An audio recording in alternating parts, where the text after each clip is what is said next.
comment le rêve a commencé, mon rêve d'aller aux États-Unis? Ça a commencé quand en 2008, j'ai perdu un ami qu'il est mort parce qu'il voulait aller, bon, il ne sait pas si c'est parce qu'il voulait aller aux États-Unis, mais il est mort quand son départ était proche. Et j'habitais dans une cour où c'est mon ami, lui et moi on a géré les cabines téléphoniques, autant appels téléphoniques, on a fait ça ensemble.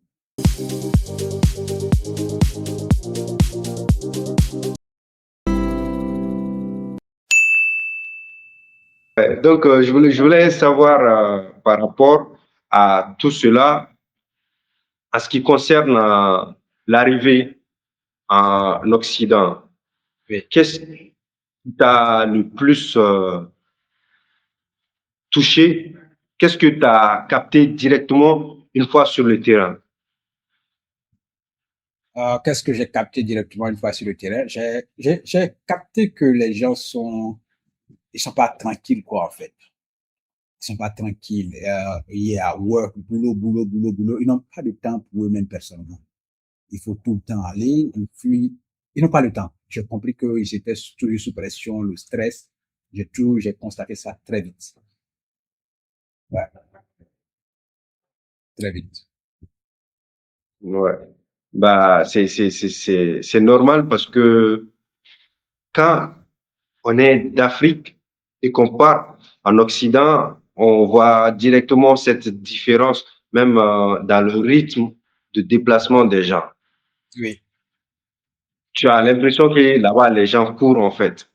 c'est ça. Et ils sont tout le temps pressés, ouais. Donc, Ouais, c'est une impression assez frappante, ouais. ouais. Mais il y a une chose que Ouais, je n'avais pas dit, je vais dire ça maintenant. Comment le rêve a commencé, mon rêve d'aller aux États-Unis? Ça a commencé quand en 2008, j'ai perdu un ami qu'il est mort parce qu'il voulait aller, bon, il ne sait pas si c'est parce qu'il voulait aller aux États-Unis, mais il est mort quand son départ était proche. Et j'habitais dans une cour où c'est mon ami, lui et moi on a géré les cabines téléphoniques, autant appels téléphoniques, on a fait ça ensemble. Et puis, lui, il avait un oncle qui était diplomate là-bas, et son oncle devait venir en Côte d'Ivoire lorsqu'il y avait des funérailles. Donc, son oncle venait, ils allaient s'arranger pour que son oncle parte avec lui, et comme ça, lui, il allait continuer des activités là-bas. Donc, vous savez, en Afrique, les gens n'aiment pas fermer leur bouche. Les gens aiment parler tôt, en fait. Donc, dans cette histoire je veux dire, justement, on veut faire croire à qui, mais bon, le fait qu'on parle déjà de tout ce qu'on le fait, c'est pas bien. Donc, dans les dits, dans l'entourage, mon ami parle trop tellement qu'il a pris une maladie dans les funérailles, là. Où son oncle était déjà venu, il était là. Et c'est dans ça que mon ami est décédé. Voilà. Donc, quand il mourait, il m'avait laissé un t-shirt là, voilà, un t-shirt de mon frère. Donc, je me suis dit, OK, si mon ami est mort, c'est que ce que je vais faire, déjà en 2008, où j'étais en premier, j'ai dit, bon, ce que je vais faire, c'est que je vais garder ce t-shirt. Je portais le t-shirt à un moment donné. Je vais le porter, je vais garder. Comme mon ami voulait aller aux États-Unis, qu'il est mort, voilà ce que je vais faire. Je vais garder le t-shirt.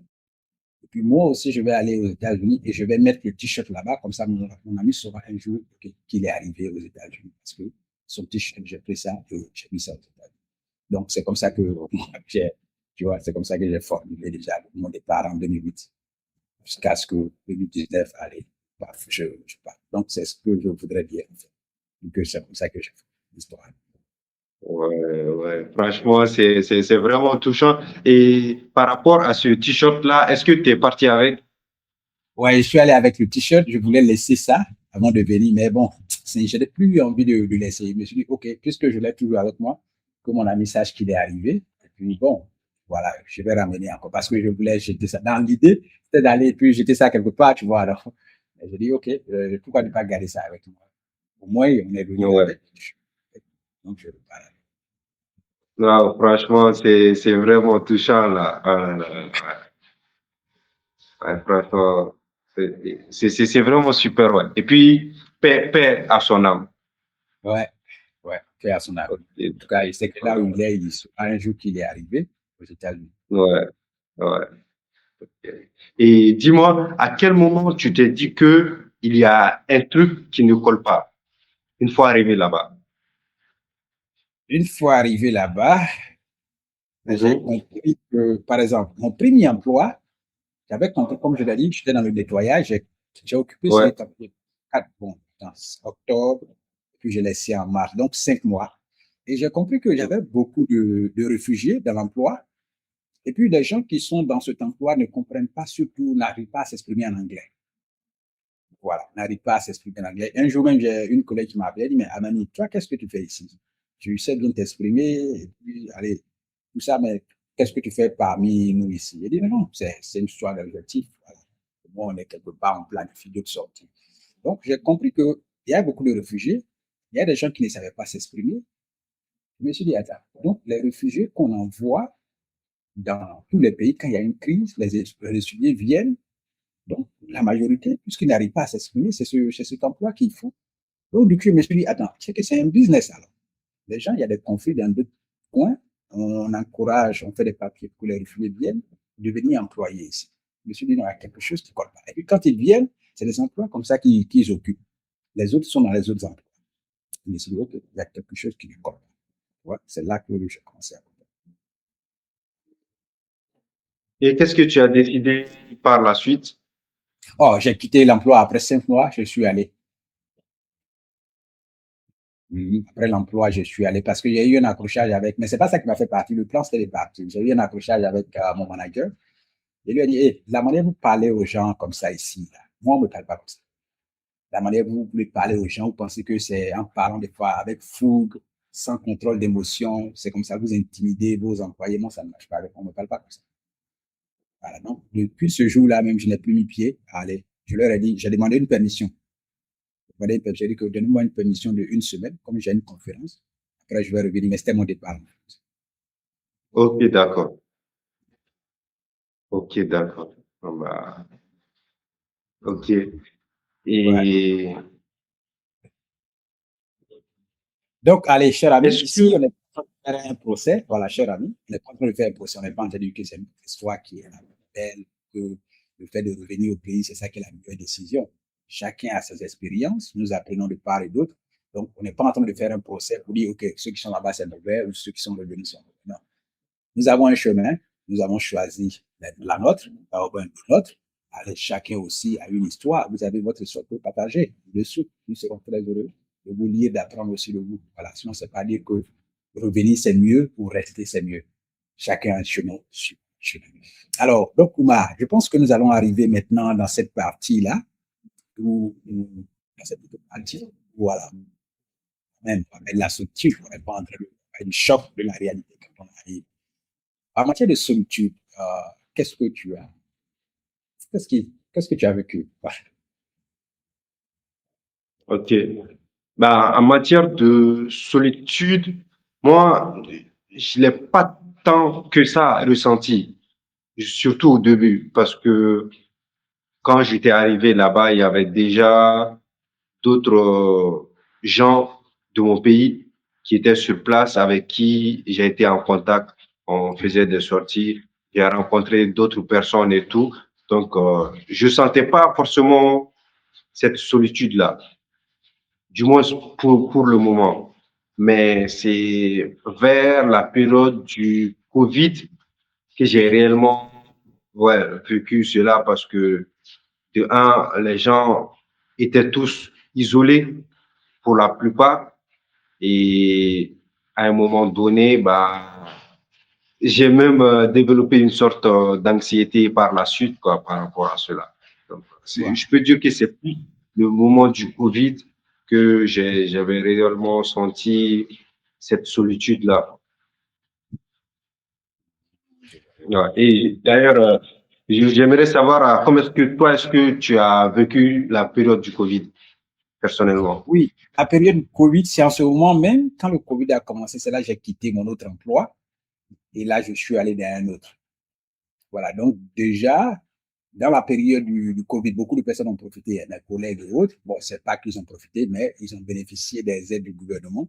Voilà, c'est-à-dire l'entreprise te donne un repos. Allez, à partir de là, pour aller faire ton unemployment, pour dire que ok, je suis sans emploi, postuler à l'aide du gouvernement. Et le gouvernement fédéral a aidé beaucoup de mes collègues ont reçu. Ou par semaine, tu es à la maison, allez, tu es payé. Donc, moi, je n'ai pas fait ça, parce que déjà, j'étais parti même avant que cette période où ils ont congédié des employés arrive. Donc, du coup, je suis allé dans un emploi à temps plein, là où il fallait voyager maintenant 45 minutes dans la voiture avant d'arriver au travail. Souvent, quand il y a un embouteillage, ça peut prendre 1 heure. Donc, du coup, à partir de là, je la sentais plus dans ma voiture quand je conduisais pour aller au travail. Et puis, vu que là où je travaillais, c'était très loin de là où j'habitais, bon, je me sentais seul puisque j'étais dans un environnement où j'étais dans un entrepôt, grand entrepôt, où il n'y a pas vraiment d'Africains. Voilà, c'est après qu'il y a eu un Ghanéen qui est venu. Et puis, un autre transport, je pense Ghanéen aussi, voilà, qui est africain, qui sont venus. Sinon, tu es dans un milieu qui est le seul africain. C'est vrai, il y a des noirs, je veux dire, mais le seul africain, c'est un peu, voilà, tu sais, ça un peu seul aussi. Effectivement, effectivement. Ouais, d'accord, d'accord.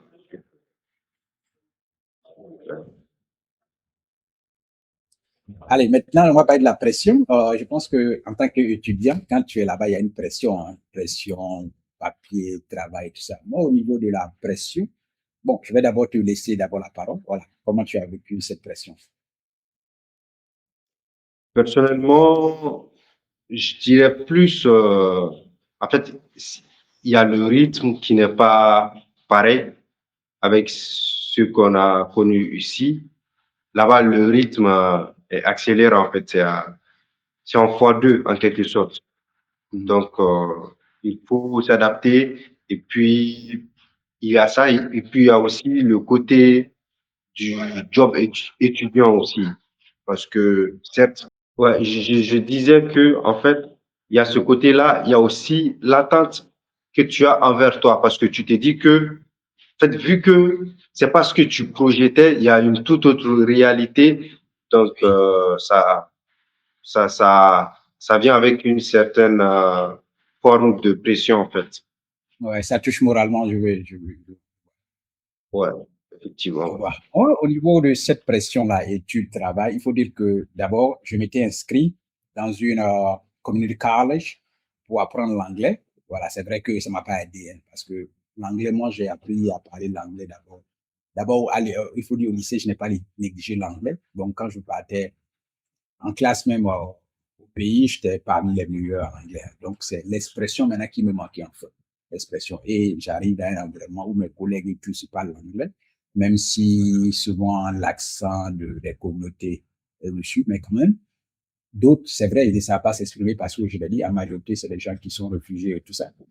Ils n'arrivent pas à s'exprimer, mais chacun se débrouillait. Donc, déjà, au travail, j'apprenais à parler mieux qu'à l'école où je voulais vraiment apprendre. Donc, matin, je partais à l'école. Le soir, j'avais demandé une permission spéciale à l'enseignant. Donc, je sortais tôt devant tous les élèves. Je sors tôt pour ne pas rater le bus et être en retard au travail. Donc, je sortais 30 minutes avant la fin de la classe. Je me réveille tôt. Je finis d'abord au travail à 22 heures. Quand j'arrive à la maison, il est 1 heure. Je vais dormir. Je dois me réveiller à 5 heures, prendre encore le train pour aller à l'école. Et de l'école, je continue le travail. Donc, déjà, il y avait un manque de sommeil qui avait commencé. Et puis, c'était toute fatigue, la fatigue. Parce que quand on dormit assez, il y a la fatigue, la fatigue, la fatigue. Donc, cette pression, c'était vraiment énorme. C'était pression, école, travail. C'était vraiment énorme. C'est comme ça que ça m'a vraiment épuisé dans les premiers instants. Ça m'a épuisé. Et même ça a continué à m'épuiser, franchement. Il faut dire la vérité. Voilà. La vérité que mes pensées là n'est plus exacte. Parce que moi, de mon côté, c'est vrai, comme je l'ai dit, déjà, je pensais au côté, j'étais plus difficile que positif. Je me suis dit que ça allait être plus difficile pour lui. Et effectivement, ça s'est avéré. Est-ce qu'à ton niveau, à quel moment tu t'es rendu compte que les choses n'étaient pas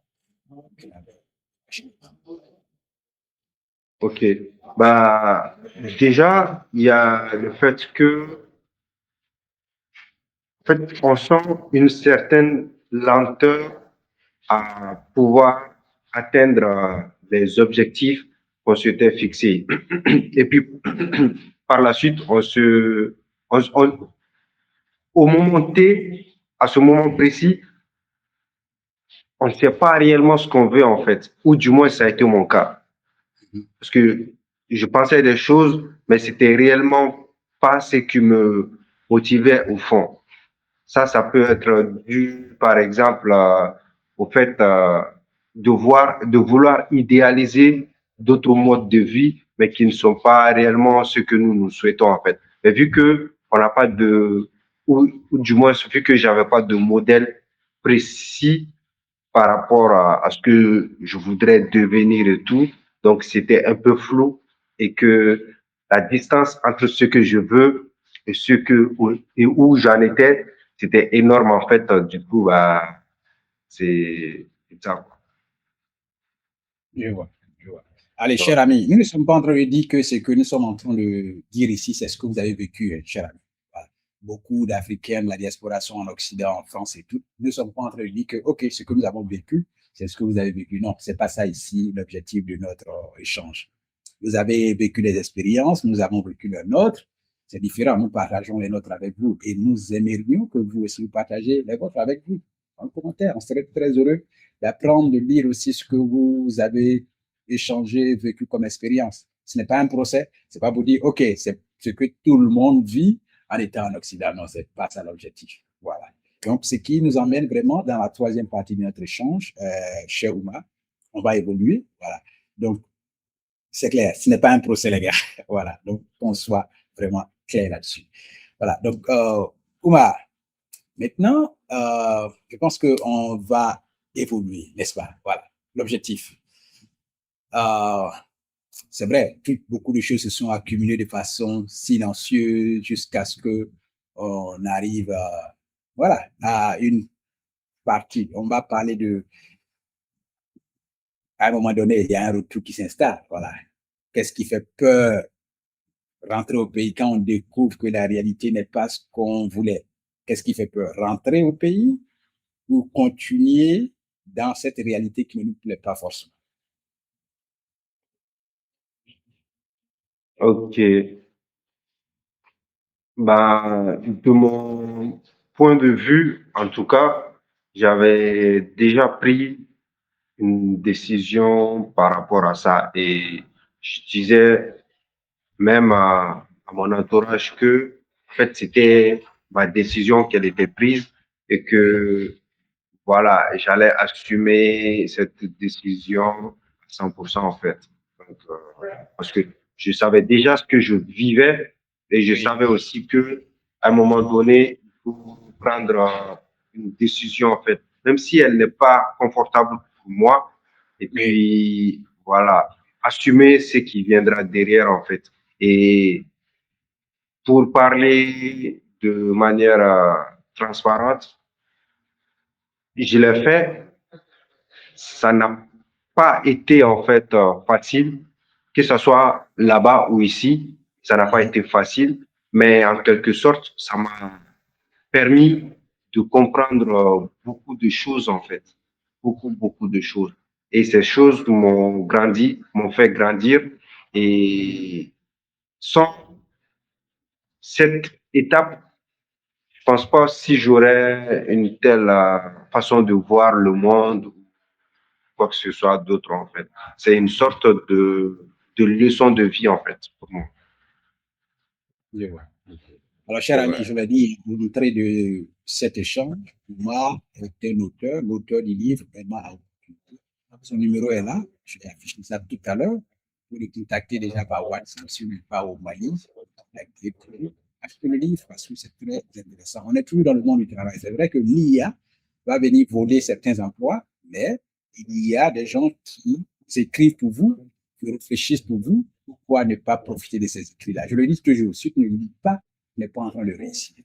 Donc, allez, appelle-moi maintenant, contacte-le pour voir son œuvre aimant à opportunité. Très intéressant. Voilà. Donc, pour moi, c'est la même chose. Hein. J'aborde aussi dans le même fait. Il faut dire qu'à un moment donné, quand tu n'es pas là où tu voudrais être et que tu sais qu'il y a un chemin et que tu sais qu'il y a un chemin qui est tracé pour toi, il faut prendre une décision pour suivre le chemin, même quand c'est difficile ou même quand ça ne plaît pas. Parce que si on connaissait notre chemin, je pense que, voilà, certains, c'est vrai, on peut connaître le chemin, mais il faut être courageux aussi de pouvoir suivre le chemin. Il faut être Ouais. courageux. Voilà. Donc, moi, mon retour là, j'ai, comme à un moment donné, j'avais, c'est vrai, je partais, comme je l'ai dit au départ, pour réussir dans l'immobilier. J'ai étudié l'immobilier. J'ai même failli devenir agent immobilier. Mais après, je me suis dit, non, non, c'est pas la peine parce que comment je vais payer de l'argent pour pouvoir avoir, pour, à cause d'une licence, chaque mois, je vais payer encore de l'argent pour garder la licence. vu que c'était un faux truc, quoi. Donc, j'ai décidé de ne pas obtenir la licence en immobilier. Est-ce que j'ai fait fortune en immobilier? Non, mais j'ai appris beaucoup de choses. Est-ce que ça veut dire que j'ai lâché aussi? Non, je n'ai pas lâché. Voilà, je continue, je suis toujours en collaboration. J'étais même dans l'association des investisseurs de Chicago, je faisais partie de leur association. Fait que je ne fais plus m'aider. Donc, je ne suis plus parti, je ne fais plus partie.